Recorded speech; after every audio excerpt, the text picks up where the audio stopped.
شروع اللہ کا نام لے کر جو بڑا مہربان نہایت رحم والا ہے۔ یاسین، قسم ہے قرآن کی جو حکمت سے بھرا ہوا ہے۔ اے محمد صلی اللہ علیہ وآلہ وسلم، بے شک تم پیغمبروں میں سے ہو، سیدھے رستے پر ہو۔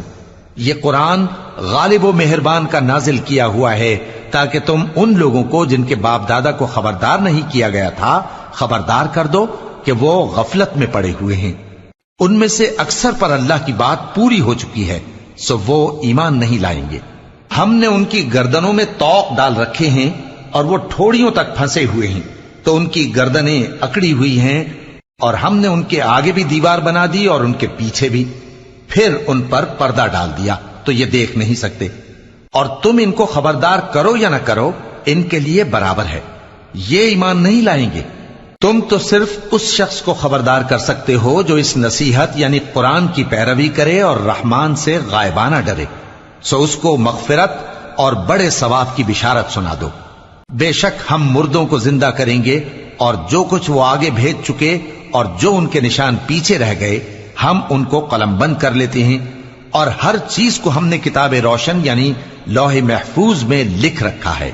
اور ان سے گاؤں والوں کا قصہ بیان کرو جب ان کے پاس پیغمبر آئے، یعنی جب ہم نے ان کی طرف 2 پیغمبر بھیجے تو انہوں نے ان کو جھٹلایا، پھر ہم نے تیسرے سے تقویت دی تو انہوں نے کہا کہ ہم تمہاری طرف پیغمبر ہو کر آئے ہیں۔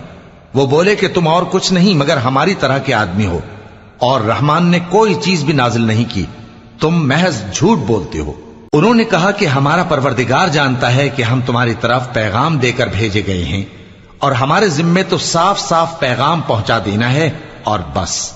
وہ بولے کہ ہم تم کو اپنے لیے منحوس سمجھتے ہیں، اگر تم باز نہ آؤ گے تو ہم تمہیں سنسار کر دیں گے اور تم کو ہم سے دکھ دینے والا عذاب پہنچے گا۔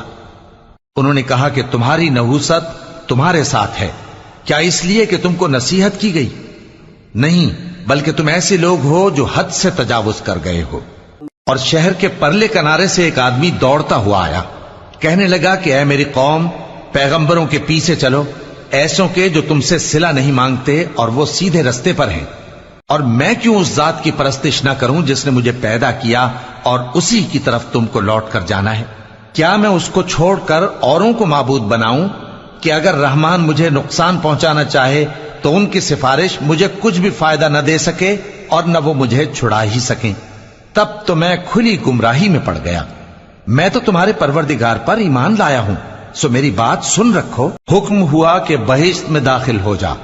بولا کاش میری قوم کو پتا چل جائے کہ میرے رب نے مجھے بخش دیا اور مجھے عزت والوں میں شامل کیا، اور ہم نے اس کے بعد اس کی قوم پر کوئی لشکر نہیں اتارا اور نہ ہم اتارنے والے تھے۔ وہ تو صرف ایک چنگھاڑ تھی، سو وہ اس سے ناگہاں بجھ کر رہ گئے۔ بندوں پر افسوس کہ ان کے پاس جب کوئی پیغمبر آتا تو وہ اس سے تمسخر ضرور کرتے۔ کیا انہوں نے نہیں دیکھا کہ ہم نے ان سے پہلے بہت سے لوگوں کو ہلاک کر دیا تھا؟ اب وہ ان کی طرف لوٹ کر نہیں آئیں گے، اور سب کے سب ہمارے روبرو حاضر کیے جائیں گے۔ اور ایک نشانی ان کے لیے زمین مردہ ہے کہ ہم نے اس کو زندہ کیا اور اس میں سے اناج اگایا، پھر یہ اس میں سے کھاتے ہیں، اور اس میں کھجوروں اور انگوروں کے باغ پیدا کیے اور اس میں چشمے جاری کر دیے تاکہ یہ ان باغوں کے پھل کھائیں، اور ان کے ہاتھوں نے تو ان کو نہیں بنایا، تو پھر کیا یہ شکر نہیں کرتے؟ وہ ذات پاک ہے جس نے زمین کی نباتات کے اور خود ان کے اور جن چیزوں کی ان کو خبر نہیں سب کے جوڑے بنائے۔ اور ایک نشانی ان کے لیے رات ہے کہ اس پر سے ہم دن کو کھینچ لیتے ہیں تو اسی وقت ان پر اندھیرا چھا جاتا ہے، اور سورج اپنے مقرر رستے پر چلتا رہتا ہے۔ یہ اس غالب و دانا کا مقرر کیا ہوا اندازہ ہے۔ اور چاند کی بھی ہم نے منزلیں مقرر کر دیں، یہاں تک کہ گھٹتے گھٹتے کھجور کی پرانی شاخ کی طرح ہو جاتا ہے۔ نہ تو سورج ہی سے یہ ہو سکتا ہے کہ چاند کو جا پکڑے، اور نہ رات ہی دن سے پہلے آ سکتی ہے، اور سب اپنے اپنے مدار میں تیر رہے ہیں۔ اور ایک نشانی ان کے لیے یہ ہے کہ ہم نے ان کی اولاد کو بھری ہوئی کشتی میں سوار کیا، اور ان کے لیے ویسی ہی اور چیزیں پیدا کی جن پر یہ سوار ہوتے ہیں، اور اگر ہم چاہیں تو ان کو غرق کر دیں، پھر نہ تو ان کا کوئی فریاد رس ہو اور نہ ان کو رہائی ملے، مگر یہ ہماری رحمت اور ایک مدت تک کے فائدے ہیں۔ اور جب ان سے کہا جاتا ہے کہ جو تمہارے آگے اور جو تمہارے پیچھے ہے اس سے ڈرو تاکہ تم پر رحم کیا جائے، اور ان کے پاس ان کے پروردگار کی طرف سے کوئی نشانی نہیں آتی مگر اس سے منہ پھیر لیتے ہیں۔ اور جب ان سے کہا جاتا ہے کہ جو رزق اللہ نے تم کو دیا ہے اس میں سے خرچ کرو، تو کافر مومنوں کے متعلق کہتے ہیں کہ بھلا ہم ان لوگوں کو کھانا کھلائیں جن کو اگر اللہ چاہتا تو خود کھلا دیتا، تم تو کھلی گمراہی میں ہو۔ اور کہتے ہیں اگر تم سچ کہتے ہو تو بتاؤ یہ وعدہ کب پورا ہوگا؟ یہ تو ایک چنگھاڑ ہی کے منتظر ہیں جو ان کو اس حال میں کہ باہم جھگڑ رہے ہوں گے آ پکڑے گی، پھر نہ تو یہ وصیت ہی کر سکیں گے اور نہ اپنے گھر والوں میں واپس جا سکیں گے۔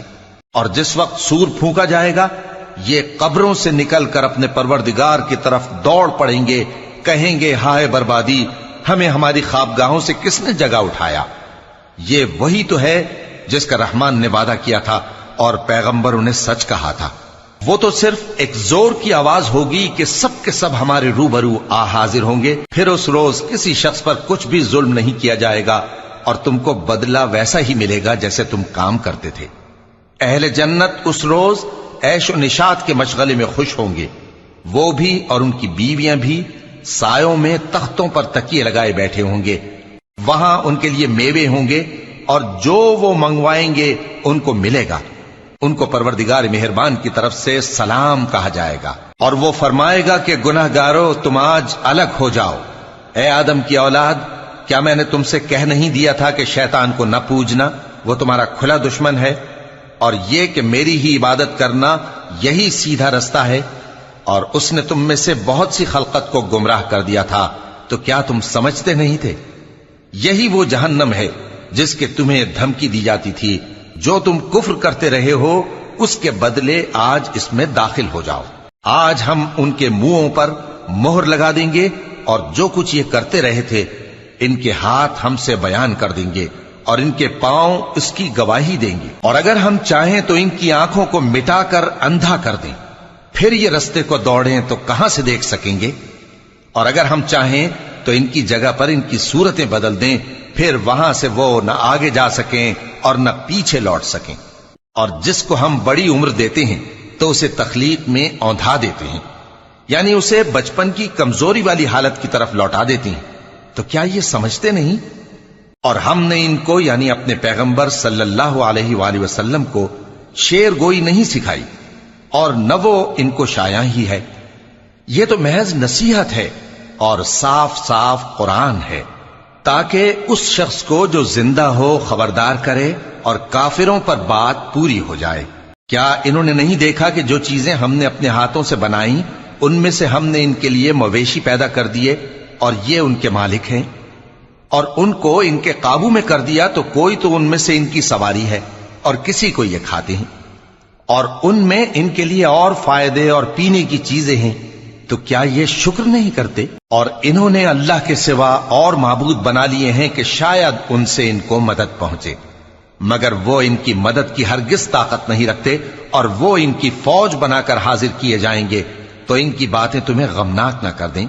یہ جو کچھ چھپاتے اور جو کچھ ظاہر کرتے ہیں ہمیں سب معلوم ہے۔ کیا انسان نے نہیں دیکھا کہ ہم نے اس کو نطفے سے پیدا کیا، پھر وہ تڑاک پڑاک جھگڑنے لگا اور ہمارے بارے میں مثالیں بیان کرنے لگا اور اپنی پیدائش کو بھول گیا، کہنے لگا کہ جب ہڈیاں بوسیدہ ہو جائیں گی تو ان کو کون زندہ کرے گا؟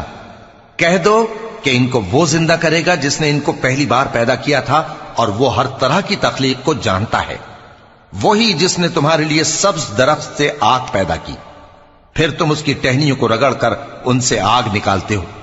بھلا جس نے آسمانوں اور زمین کو پیدا کیا، کیا وہ اس بات پر قادر نہیں کہ ان کو پھر ویسے ہی پیدا کر دے؟ کیوں نہیں؟ اور وہ تو سب کچھ پیدا کرنے والا کامل علم والا ہے۔ اس کی شان یہ ہے کہ جب وہ کسی چیز کا ارادہ کرتا ہے تو اس سے فرما دیتا ہے کہ ہو جا، تو وہ ہو جاتی ہے۔ وہ ذات پاک ہے جس کے ہاتھ میں ہر چیز کی حکومت ہے، اور اسی کی طرف تم کو لوٹ کر جانا ہے۔